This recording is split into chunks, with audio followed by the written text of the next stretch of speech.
حضور پہلے تو میں آپ کی خدمت میں اسلام عرض کرنا چاہتا ہوں، وعلیکم السلام ورحمۃ اللہ وبرکاتہ۔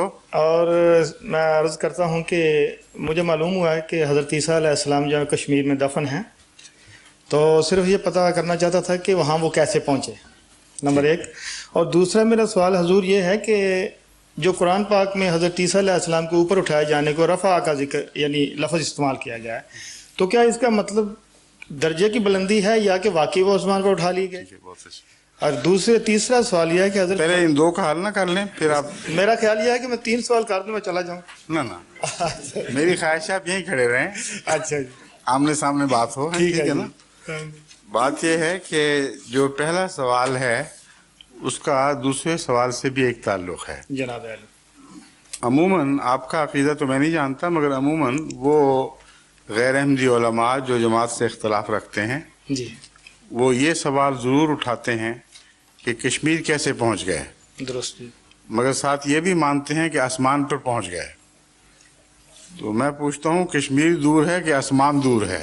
صحیح ہے، جس خدا نے ان کو کشمیر پہنچا دیا جی جی، وہی خدا ہے جو آسمان پر بھی پہنچا سکتا تھا، ٹھیک ہے جی، اور جو آسمان تک اٹھا کے لے جا سکتا تھا، کشمیر تک لے جانا مشکل، کوئی مشکل نہیں تھا۔ ٹھیک ہے لیکن کشمیر تک جا پہنچنا ایک طبی امر ہے۔ جی، جناب، اس زمانے میں حضرت عیسیٰ علیہ السلام سے پہلے بنی اسرائیل کی گمشدہ بھیڑیں بھی تو کشمیر پہنچی تھی، ٹھیک ہے جی، یعنی تمام وہ 10 قبیلے بنی اسرائیل کے جی، جو بنو قد نظر کے زمانے میں دیس نکالا ملنے کی وجہ سے اپنے وطن سے جدا ہوئے اور باہر پھینک دیے گئے، جی، وہ قبیلے ہیں جنہوں نے افغانستان کا رستہ اختیار کیا اور کشمیر بھی پہنچے، صحیح ہے، اور مغربی محققین تسلیم کرتے ہیں۔ جی، اس کے خلاف آج تک کوئی آواز نہیں اٹھی کہ یہ دعویٰ غلط ہے کہ یہ بنی اسرائیلی لوگ ہیں۔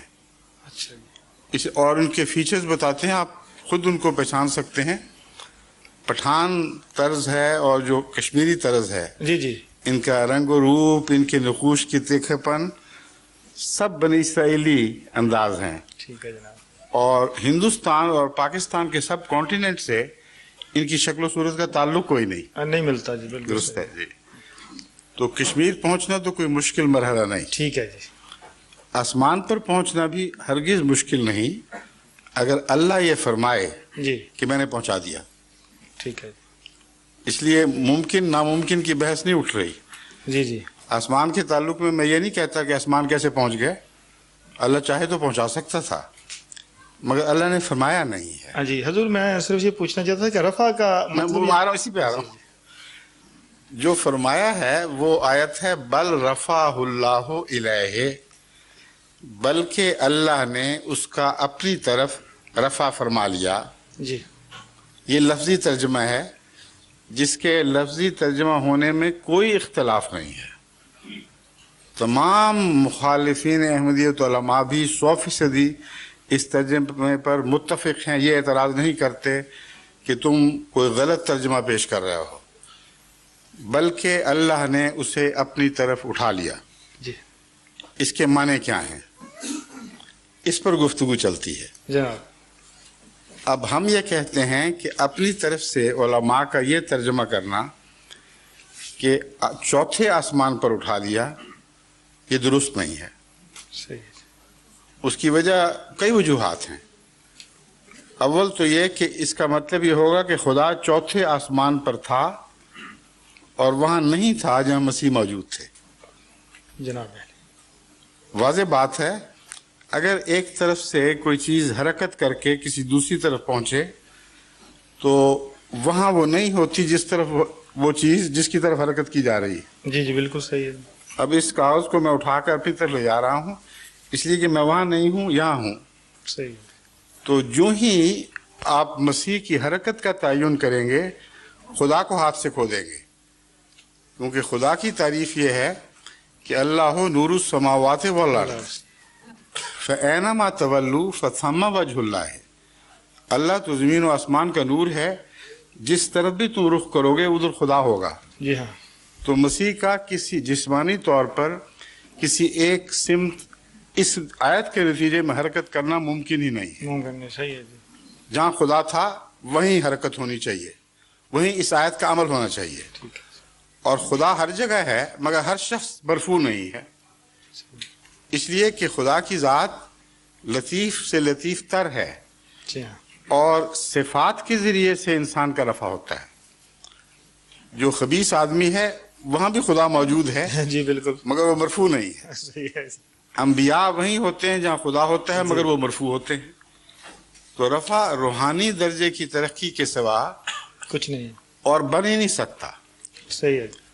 اور اس سلسلے میں قرآن کریم کے دوسرے جو محاورے ہیں وہ میں آپ کو بتاتا ہوں، اور حدیث کے محاورے جس سے صاف ثابت ہوگا کہ رفع کا وہی معنی درست ہے جو جماعت احمدیہ کرتی ہے. جی مثلا بلم باور کے تعلق میں ایک آیت آتی ہے کہ وَلَوْ شِئْنَا لَرَفَعْنَاهُ بِهَا جی وَلَكِنَّهُ أَخْلَدَ إِلَى الْأَرْضِ، کہ اگر ہم چاہتے تو اس کو ہم اٹھا لیتے. جی جی وَلَوْ شِئْنَا لَرَفَعْنَاهُ بِهَا، ان صفات کے ذریعے جو ہم نے اس کو عطا کی تھی اگر چاہتے تو اس کا رفع کر لیتے. وَلَكِنَّهُ أَخْلَدَ إِلَى الْأَرْضِ، لیکن وہ بدنصیب زمین کی طرف جھک گیا. جھک گیا. ٹھیک ہے. بس اگر زمین سے دور ہٹنے کا کوئی معقول موقع ہو تو اس آیت کا موقع ہے، کیونکہ یہاں دو باتوں کا اختلاف اس طرح دکھایا گیا ہے کہ ایک شخص زمین کی طرف جھک گیا جی اور زمین کا برعکس اوپر کی طرف اٹھنا ہوا کرتا ہے. صحیح. تو اگر رفع کا معنی بلندی کی طرف سفر ہوتا جسمانی طور پر جی جی تو سب سے زیادہ یہاں ہونا چاہیے تھا، مگر تمام علماء متفق ہیں کہ یہاں روحانی رفع مراد ہے، جسمانی طور پر رفع مراد نہیں. تو پھر اس کا مطلب میں یوں لوں گی کہ جیسے رفع اللہ کا ذکر تو بالکل اسی مطلب میں ہی ہوا. بالکل، خدا درجات میں رفع فرماتا ہے. درست ہے. جی قرآن کریم میں انبیاء کے حوالے سے رفع ہی کا لفظ ملتا ہے اور ساتھ درجات کا لفظ لکھ کر بات کھول دی. ٹھیک ہے. بعض ان میں سے ایسے ہیں جن پر بعض دوسروں کو خدا نے رفع عطا فرمایا. رفع اللہم آیت نکالیں، بعضہم علی بعض درجات، یہ جو مجھے یاد ہے. جی بالکل ہاں جی ایسا ہے. تو اب رفع کا مسئلہ تو حل ہوا، لیکن حدیث سے بھی ہوتا ہے یہی رفع مسئلہ حل. حضرت صلی اللہ علیہ وآلہ وسلم نے ہمیں جو دو سجدوں کے درمیان دعا سکھائی جی جی اس میں ورفانی کا لفظ بھی آتا ہے. بعض فرقے وہ دعا نہیں مانتے، وہ سمجھتے ہیں صرف توقف کرو اور دوسرا سجدہ کر دو، لیکن اکثریت ہے جو اس دعا کی قائل ہے اور دعا پڑھنے کے بعد پھر سجدہ کرتی ہے. اور جماعت احمدیہ کا بھی یہی موقف ہے. اس کی وجہ یہ ہے کہ قرآن نماز میں کوئی بھی حرکت یا سکون ایسا نہیں جو ذکر الہی سے خالی ہو. قیام میں بھی کرتے ہیں، رکوع میں بھی کرتے ہیں، دو سجدوں کے درمیان لازماً دعا ہونی چاہیے. ٹھیک ہے جی. اور جب حدیث موجود ہے تو کوئی وجہ نہیں کہ انکار کیا جائے. اس میں ایک دعا کا جز یہ ہے ورفانی، میرا رفع فرما دے. اور یہ جتنے مولوی جی جی حضرت مسیح علیہ السلام کے جسمانی رفع کے قائل ہیں یہ دعا کرتے ہیں. درست ہے. اب ان سے پوچھو کہ کیا ایک سجدہ اتنا بوجھل ہو گیا کہ اگلے سے پہلے خدا سے عرض کر رہا ہے کہ مجھے اٹھا ہی لے، اس سے تو بہتر یہ مجھ سے دوسرا سجدہ نہیں ہو سکتا. جی اور اگر یہی مطلب ہے جسمانی رفع کا تو آج تک کسی کو اٹھتے ہوئے دیکھا گیا نہیں، کبھی نہیں دیکھا جی، بلکہ تو زمین ہی کی طرف سب چیزیں لوٹتی ہیں. بالکل ٹھیک ہے.